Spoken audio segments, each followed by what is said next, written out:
Hello, and welcome to another Fantasy Premier League video. My name is Steve, and I managed to spike another green arrow this week, but it was an incredibly chunky one, which is always good to see, considering I have just deployed my wildcard.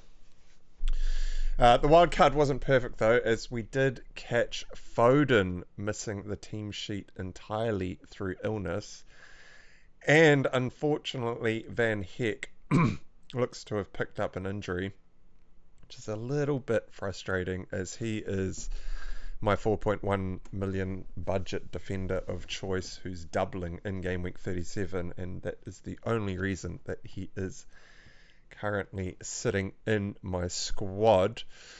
But I can't complain. 88 points on the wild card with an average of 52. I'm not exactly sure what my safety score was, as I haven't checked that yet. I've actually been a little bit busy, and sorry for releasing this one a little bit late with such an early deadline this week, but we'll go on as we can. I managed to jump from 176k all the way up to 121k, putting the top 100k in sight for the season running. Maybe I'll even be able to push on a little bit further. But pretty decent wildcard all around. Newcastle unfortunately conceding to Sheffield United. Pedro Porro only picking up 2 points across the double. But my double Chelsea defense of Petrovic and Cucurella coming through with 11 and 7 points. Palmer was awarded a fantasy assist for his shot ricocheting off the bar, which Jackson jumped on the end of to score his goal. I actually think the Premier League have that wrong. I think they should be awarding those assists to Palmer, as he has basically hit the target and the ball has stayed in play. But I digress. Newcastle, Isak and Gordon coming through with double-digit hauls. De Bruyne, my big differential, coming through with 11 points and 2 assists. Son with a jammy penalty and will actually be the topic of today's discussion. And I did in fact start Haaland and got Joao Pedro as my auto sub in for Foden. So yeah, 88 points, a jump of 50k in rank. I am super stoked. But we will move on forward to game week 36, where we'll be discussing my plans around why I am probably going to be benching Son this weekend and playing Joao Pedro in his place. I will also be talking through what I am keeping an eye on for my game week 37 bench boost, which I did wildcard for last week. So before we jump into it, remember to give this a thumbs up and subscribe to the channel, especially if you get any value out of the following content in this video. So, Suns prospects versus Liverpool. So I managed to watch the full 90 minutes of Chelsea versus Spurs this morning, and given how the match played out, I am seriously considering, if not almost full-gone conclusion, that I will actually be benching Son this weekend, who is playing away to Liverpool, and playing Joao Pedro in his place up front, who does have a tricky fixture against Aston Villa, who have been flying so far this season. But it is more about Spurs' performance, not necessarily Son's performance, but mostly Spurs' performance and how I think the game is probably going to play out against Liverpool. So we'll go through some match notes that I recorded during the Spurs performance this morning against Chelsea. We'll probably chuck a couple of Chelsea notes in there as well, and I'll explain why I have arrived at this conclusion. So 20-year-old Alfie Gilchrist from Chelsea was given his first start in the squad this morning, playing in at right back for the injured Gusto, and with James not quite being ready to start the match or start back in the Chelsea squad. In fact, I'm not even sure if James was in the Chelsea squad this morning. I probably should have checked that, but regardless, there was the 20-year-old Gilchrist, who has had some appearances off the bench late in matches, typically when Pochettino is trying to shut down the match and kind of defend out the rest of the game. Now, his mission was to keep Son Heung-min quiet for 90 minutes, as Son was actually moved back out to his traditional left wing role, with Richarlison now being back and ready to start his first match back in at the number 9. So I'll just read out a couple of match notes. So in the 24th minute, this is actually after, this is I think when Spurs conceded their first goal from the Chalobah header. And it says Spurs will concede set piece goals if they're going to leave the centre-backs of Chelsea, or any centre-backs for that matter, unmarked at the back post with no one claiming responsibility for them. Both Chalobah and Badiashile are at the back completely unmarked with no one looking at them, which is unreal. Chalobah ends up scoring great finished header, but still, it's just made way too easy by no one contesting him. 35th minute, Romero and Sarr are getting absolutely reamed by Postecoglou from the sideline. So this is over half an hour into the match. Spurs were not looking good at all. Postecoglou lost the plot at them on the sideline. But within about a minute, it actually looks to have kicked Spurs back into gear, as they switched on as a result of Postecoglou barking commands in a somewhat militarily-like fashion. There's actually a couple of camera shots panning across to some of the players who kind of looked in disbelief that they'd been reamed out so heavily by Postecoglou. I think it was warranted, though. Spurs were not looking at all like they were cohesive in the middle of the park. Then at the 40-minute mark, this is the next free kick faced by Spurs after conceding from the last one. And Chelsea opt to go short. Why? You've just scored from a free kick with your best headers of the ball left unmarked to the back post. That is a poor decision by Palmer there. An older head would have sent that into the box. Now, I only bring this up as I am turning into a bit of a Palmer fanboy, but I think it's still worthwhile pointing out when he is making some mistakes on the pitch, albeit only few and far between. 43 minutes in, Spurs are a bit one-dimensional. They are only attacking from the right-hand side, and Son has been completely absent from the match. And at this point, I write down, this is probably due to Emerson Royale playing in at left-back for the injured Udogie. And Udogie is actually out for the season. And so I've got a note here that says, if Son is going to play an isolated role at left wing, he might be worth punting against. Still, he has penalties and will ghost in at the far post as the receiver of crosses in from the right. Now, these notes were taken down at the 43-minute mark when I realised that Son has just been completely absent from the match and started trying to figure out why, in fact, that was happening.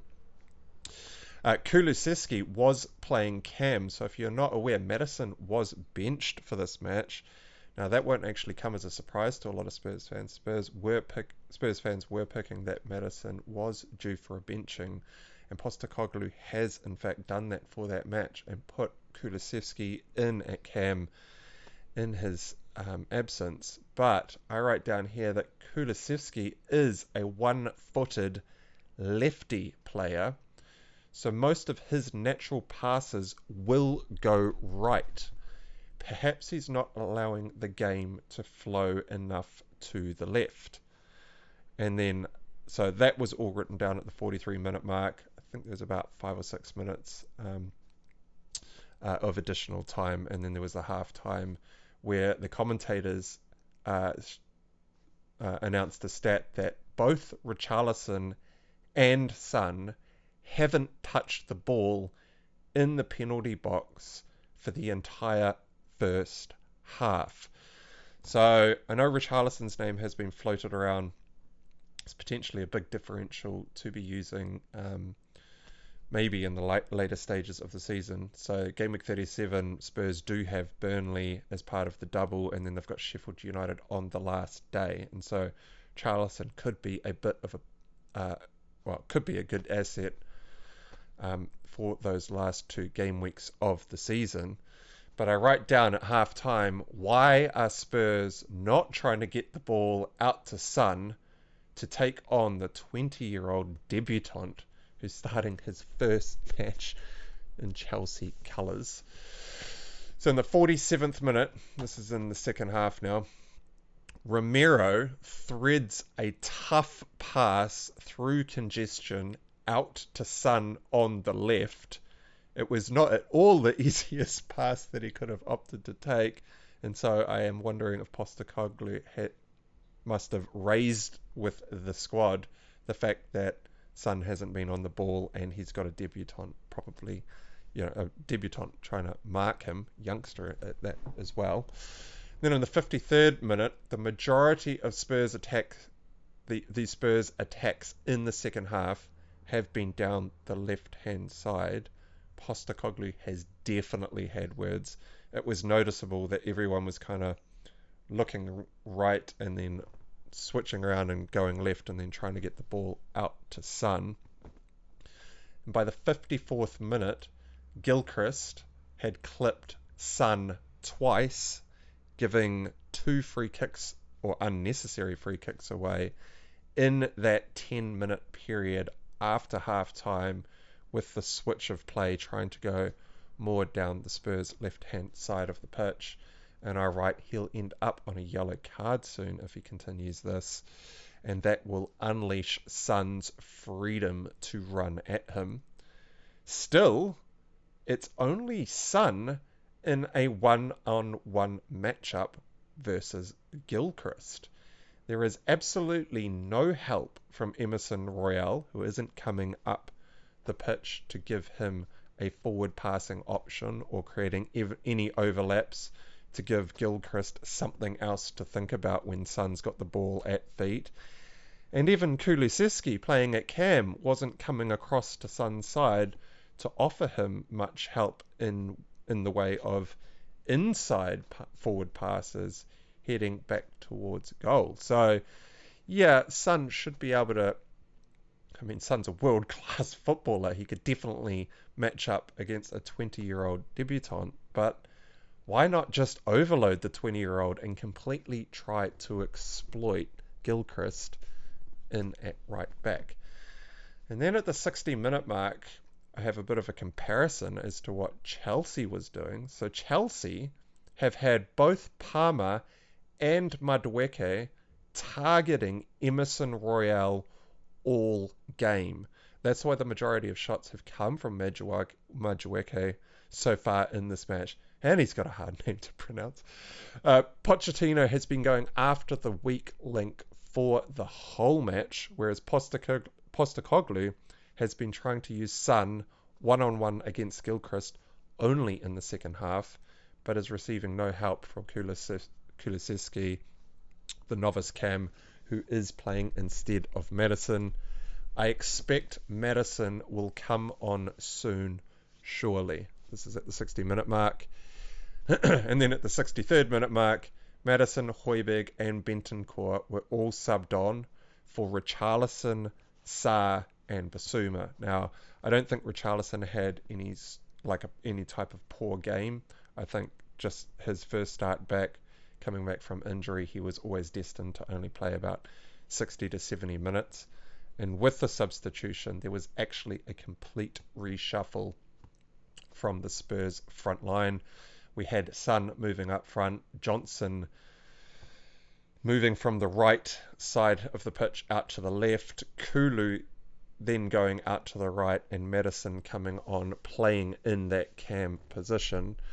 And then I have a bit of a write-up on the remainder of the match, as I basically just watched out the final half an hour without making too many match notes at specific time intervals. But it says, Spurs have generated a bit more attack since the switch up, but it's still a bit disjointed. Maddison isn't connecting play too well. Johnson got a bit of joy going up against Gilchrist when helped out by Maddison. So when Maddison floated over to the left-hand side to give him some inside passing options. But he was mostly kept quiet. Kulusevski was basically irrelevant on the right-hand side of the pitch. I then go on to say that Richarlison will probably start up front again against Liverpool, with Son playing out on the left and Emerson Royale playing in behind him, who does not get forward to help, leaving Son basically isolated on an island alone, just being asked to generate play by himself. And I say if Kulusevski plays Cam again, he doesn't favour passing in Son's direction. In fact, it looks to be a little bit awkward for him, as typically when he's going from right to left, coming in off the wing, all he's really looking for is a shot central to goal or to play in and around that area. He's never really trying to pass out to the left-hand side, so it's not really a natural direction for him to be looking in. However, if Maddison plays Cam, he is still quite off his game, not having his usual confidence displayed by the lack of interaction with the crowd, which we saw him often do in the first half of the season when he was performing so well. I suspect Liverpool will dominate the midfield, leaving Son with scraps.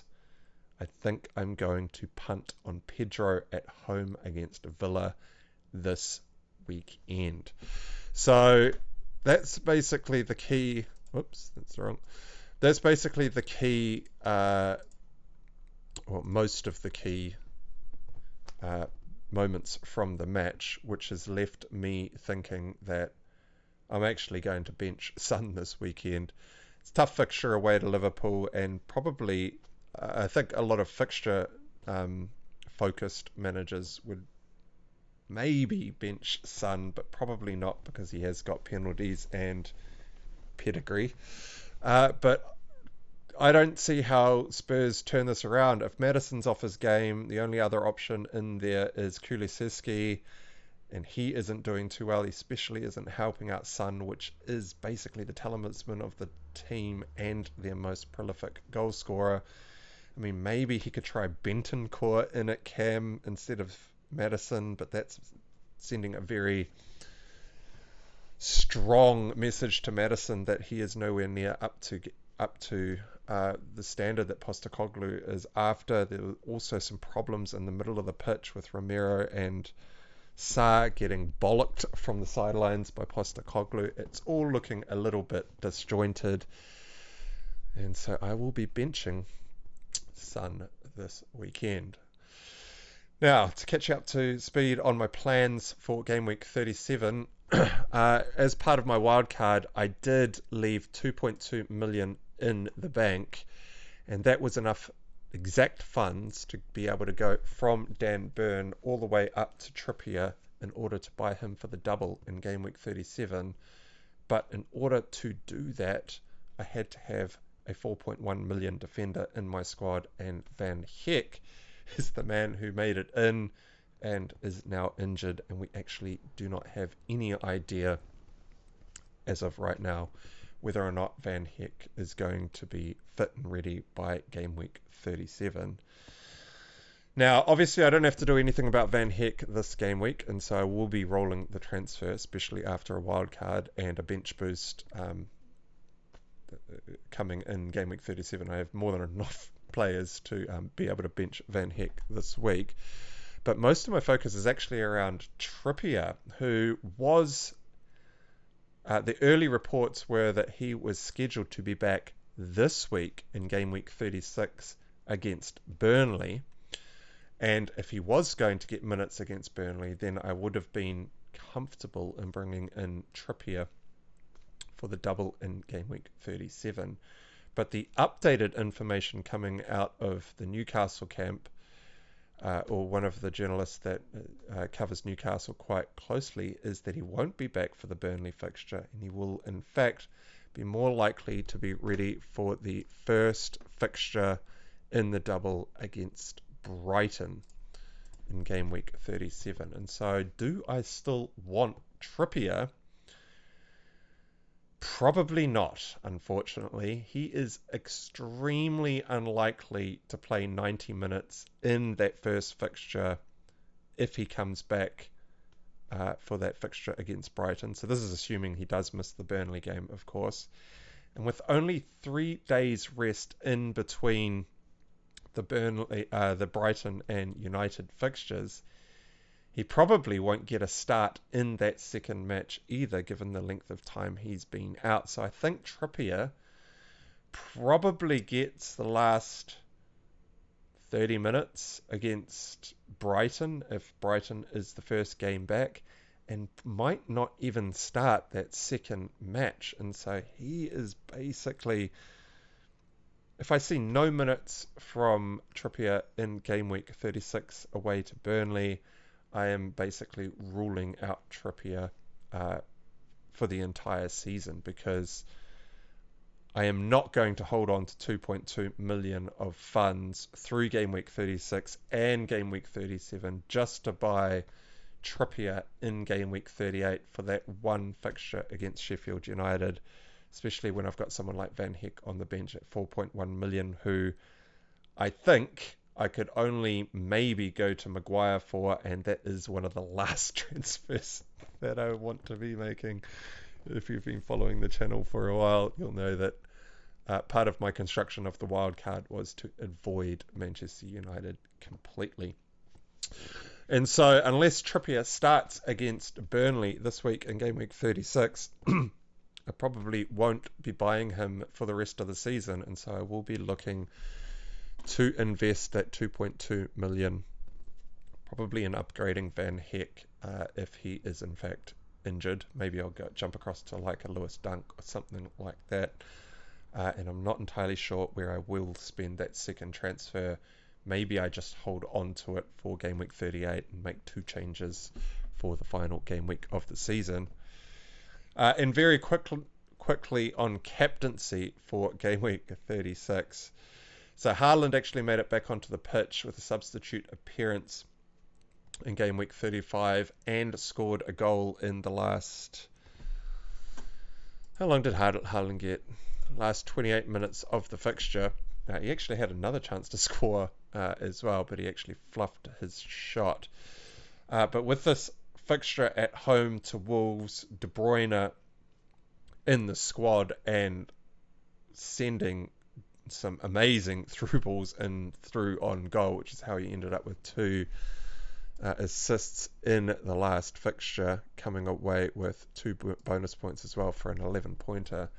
I think Haaland is just going to get a whole bunch of chances against Wolves. The only other captaincy candidate that I would be considering for game week 36 is my vice captain, which is Isak away to Burnley, which is a prime fixture. Isak has been on an incredible run of form. So game week 27, a goal, 2 goals, 1 goal, blank, 2 goals, blank, 2 goals. That's actually 9 goals in his last 8 fixtures, which is an elite level of, well, returns for the team and an elite level of performance within FPL. And Burnley are definitely the kind of team who could give up a whole bunch of opportunities to someone like Isak. But I think both Haaland and Isak have about the same chances of scoring a hat-trick this weekend. I think Haaland will probably be the highest captained player heading into game week 36.